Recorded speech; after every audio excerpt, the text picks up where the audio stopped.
Bharat Ratna doctor Baba Saheb Ambedkar ಅವರ ನೇತೃತ್ವದಲ್ಲಿ ರಚನೆಗೊಂಡ ನಮ್ಮ ಸಂವಿಧಾನ ಜಗತ್ತಿನಲ್ಲೇ ಅತ್ಯಂತ ಶ್ರೇಷ್ಠ ಸಂವಿಧಾನ ಅನ್ನೋದು ನಿಮಗೆಲ್ಲ ಗೊತ್ತಿರುವಂತ ಸಂಗತಿ. ಭಾರತದಂತಹ ವೈವಿಧ್ಯಮಯ ರಾಷ್ಟ್ರವನ್ನ ಇಲ್ಲಿನ ಬಹುವಿಧ ಭಾಷೆ, ಸಂಸ್ಕೃತಿ, ಸಮುದಾಯಗಳನ್ನ ಒಟ್ಟುಗೂಡಿಸಿ ಒಂದು ಅದ್ವಿತೀಯ ಪ್ರಜಾತಾಂತ್ರಿಕ ಶಕ್ತಿಯನ್ನಾಗಿ ಹಿಡಿದಿಟ್ಟಿರುವುದೇ ನಮ್ಮ ಸಂವಿಧಾನ. ನ್ಯಾಯ, ಸಮಾನತೆ ಮತ್ತು ಧರ್ಮ ನಿರಪೇಕ್ಷತೆಯ ಮೌಲ್ಯಗಳು ನಮ್ಮ ಸಂವಿಧಾನದ ಸದಾಶಯವಾಗಿದೆ. ನಮ್ಮ ಸಂವಿಧಾನದ ಅಮೃತ ಮಹೋತ್ಸವದ ಈ ವರ್ಷದಲ್ಲಿ ಸಂವಿಧಾನದ ಮೌಲ್ಯಗಳನ್ನು ದುರ್ಬಲಗೊಳ್ಳದಂತೆ ತಡೆಯುವ ಮತ್ತಷ್ಟು ಬಲಪಡಿಸುವ ಅಗತ್ಯ ಎದುರಾಗಿದೆ. ದೇಶದ ಪ್ರಗತಿ ಮತ್ತು ಏಕತೆಯನ್ನ, ಜನರ ಹಕ್ಕುಗಳನ್ನು ಖಚಿತಪಡಿಸುವ ನಮ್ಮ ಸಂವಿಧಾನಕ್ಕೆ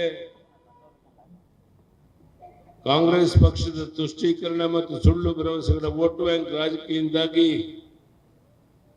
ದೊಡ್ಡ ಸವಾಲು ಎದುರಾಗಿದೆ. ಏಕೆಂದರೆ ಇದು ಸಂವಿಧಾನ ಪ್ರತಿಪಾದಿಸುವ ಸಮಾನತೆಯ ಮೌಲ್ಯಗಳನ್ನು ಅತಿಕ್ರಮಿಸುತ್ತದೆ.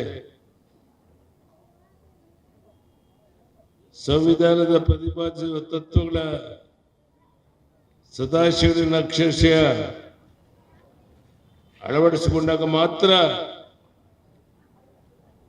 ದೇಶದ ಏಕತೆಯ ಸಂರಕ್ಷಣೆ ಸಾಧ್ಯ ಆಗುತ್ತೆ. ನಮ್ಮ ವೋಟ್ ಬ್ಯಾಂಕ್ ರಾಜಕೀಯಕ್ಕಾಗಿ ನಿರ್ದಿಷ್ಟ ಸಮುದಾಯಗಳನ್ನು ಅತಿಯಾಗಿ ಓಲೈಸೋದು ಸಂವಿಧಾನದ ಸಮಾನತೆ ಮತ್ತು ಏಕತೆಯ ಮೌಲ್ಯಗಳಿಗೆ ವಿರುದ್ಧವಾಗಿದೆ. ಕೇವಲ ವೋಟ್ ಪಡೆಯಬೇಕು ಎಂದು ಆರ್ಥಿಕತೆಗೆ ಮಾರಕವಾಗಿರುವ ಸುಳ್ಳು ಭರವಸೆಗಳನ್ನು ನೀಡಿ ಅಧಿಕಾರಕ್ಕೆ ಬಂದು ಈಗ ಜನರಿಗೆ ವಂಚಿಸ್ತಾ ಇರುವಂತ ಈ ಸರ್ಕಾರ ಪಕ್ಷದ ನಡೆ ಸಂವಿಧಾನಕ್ಕೆ ವಿರುದ್ಧವಾಗಿಲ್ಲವೇ? ಅಧಿಕಾರದ ದುರುಪಯೋಗ ಮತ್ತು ಇವರ ಅಧಿಕಾರದ ಮದ ವಾಸ್ತವದಲ್ಲಿ ಸಂವಿಧಾನದ ಮೌಲ್ಯಗಳನ್ನು ಗಾಳಿಗೆ ತೂರುತ್ತೆ. ರೈತರು, ಸರ್ಕಾರಿ ಅಧಿಕಾರಿಗಳು, ಕಾಂಟ್ರಾಕ್ಟರ್ಗಳ ಸರಣಿ ಆತ್ಮಹತ್ಯೆಗಳು, ಮಿತಿಮೀರಿದ ಭ್ರಷ್ಟಾಚಾರ ಹಗರಣಗಳು ಕಾಂಗ್ರೆಸ್ ಕಾರ್ಯವೈಖರಿಗೆ ಕನ್ನಡಿ ಆಗಿದೆ.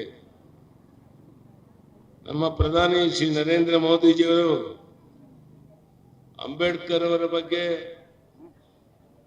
ಅವರ ಸಾಧನೆಗಳಿಗೆ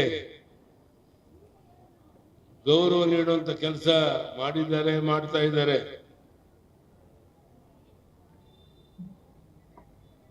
ಜಮ್ಮು ಕಾಶ್ಮೀರ ವಿಶೇಷ ಸ್ಥಾನಮಾನ ರದ್ದು ಮಾಡಿ ತ್ರಿವಳಿ ತಲಾಖ್ ನಿಷೇಧ ಮೊದಲಾದ ಕ್ರಮಗಳನ್ನು ಕೈಗೊಂಡು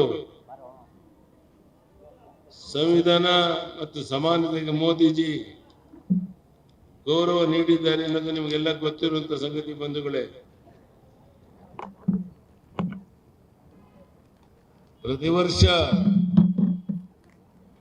ಸಂವಿಧಾನ ದಿನ ಆಚರಣೆ ಮಾಡುವ ನಿರ್ಧಾರವನ್ನು ಮಾಡಿದ್ದೆ ಪ್ರಧಾನಿ ನರೇಂದ್ರ ಮೋದಿಜಿಯವರು. 2015ರಿಂದಲೇ ಈ ದಿನದ ಆಚರಣೆ ಮಾಡಲಾಗ್ತಾ ಇದೆ. ಡಾಕ್ಟರ್ ಬಾಬಾ ಸಾಹೇಬ್ ಅಂಬೇಡ್ಕರ್ ಅವರ ಇತಿಹಾಸವನ್ನ ಅವರ ಶ್ರೇಷ್ಠತೆಯನ್ನ ಸದಾ ಸ್ಮರಿಸುವಂತೆ ಮಾಡೋದಕ್ಕೆ ಪ್ರಧಾನಿ ನರೇಂದ್ರ ಮೋದಿಜಿಯವರು ಪಂಚತೀರ್ಥ ಯೋಜನೆ ಜಾರಿ ಮಾಡಿದರು. ಯೋಜನೆಯಡಿ ಅಂಬೇಡ್ಕರ್ ಅವರ ಬದುಕಿನ ಪ್ರಮುಖವಾದ 5 ಸಂಸ್ಥೆಗಳನ್ನು ಅಭಿವೃದ್ಧಿ ಮಾಡಲಾಗಿದೆ. ಡಾಕ್ಟರ್ ಅಂಬೇಡ್ಕರ್ ಅವರನ್ನ ನಿರಂತರವಾಗಿ ಅವಮಾನಿಸಿದ ಕಾಂಗ್ರೆಸ್ ಇವತ್ತು ಅಂಬೇಡ್ಕರ್ ಅವರ ಸಾಕ್ಷಿ ರೂಪವಾಗಿರುವ ಸಂವಿಧಾನವನ್ನು ಕೂಡ ಅವಮಾನ ಮಾಡ್ತಾ ಇದೆ.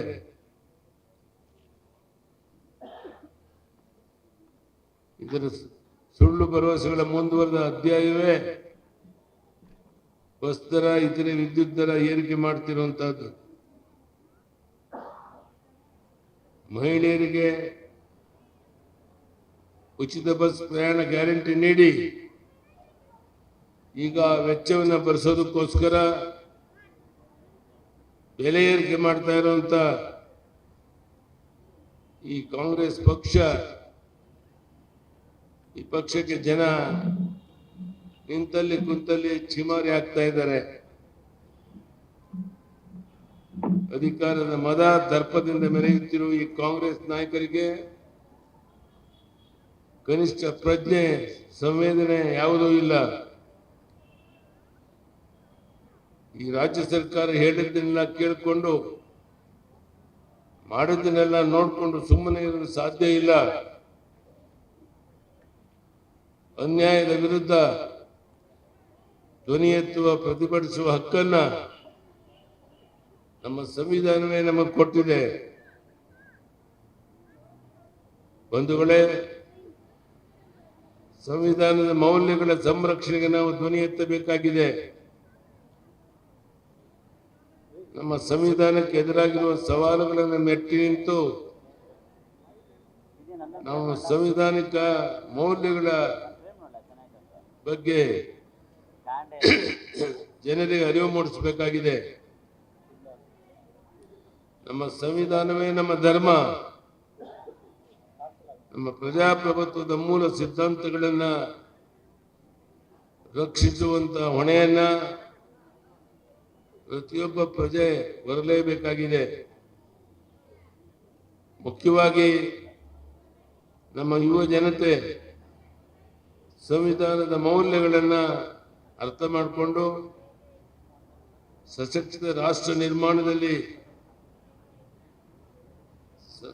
ಸಕ್ರಿಯವಾಗಿ ಪಾಲ್ಗೊಂಡಾಗ ಮಾತ್ರ ಅದು ಸಾಧ್ಯ ಆಗುತ್ತೆ. ಸಂವಿಧಾನದ ಮೌಲ್ಯಗಳನ್ನು ಎತ್ತಿ ಹಿಡಿಯೋಣ. ಅದರ ದುರ್ಬಳಕೆಯ ಪ್ರಯತ್ನಗಳನ್ನ ಎಲ್ಲ ಸ್ತರಗಳಲ್ಲಿ ವಿರೋಧಿಸೋಣ.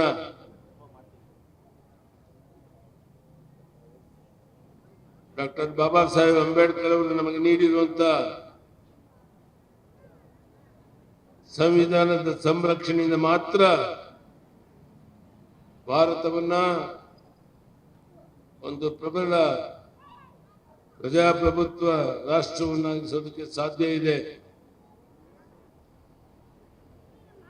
ನಮ್ಮ ಸಂವಿಧಾನದ ಕರ್ತವ್ಯಗಳ ಪಾಲನೆ, ಸಂವಿಧಾನಗಳ ರಕ್ಷಣೆ, ಸಂವಿಧಾನದ ದುರ್ಬಳಕೆಯನ್ನು ತಡೆಯುವ ಮೂಲಕ ಡಾಕ್ಟರ್ ಬಾಬಾ ಸಾಹೇಬ್ ಅಂಬೇಡ್ಕರ್ ಅವರಿಗೆ ಸಾರ್ಥಕ ಗೌರವಗಳನ್ನ ಸಲ್ಲಿಸೋಣ. ಜೈ ಹಿಂದ್, ಜೈ ಕರ್ನಾಟಕ, ಜೈ ಭೀಮಾ, ಬೋಲೋ ಭಾರತ್ ಮಾತಾ ಕಿ. ಧನ್ಯವಾದಗಳು, ನಮಸ್ಕಾರ. ಗ್ಯಾರಂಟಿ ನ್ಯೂಸ್, ಸುದ್ದಿ ಖಚಿತ, ನ್ಯಾಯ ನಿಶ್ಚಿತ.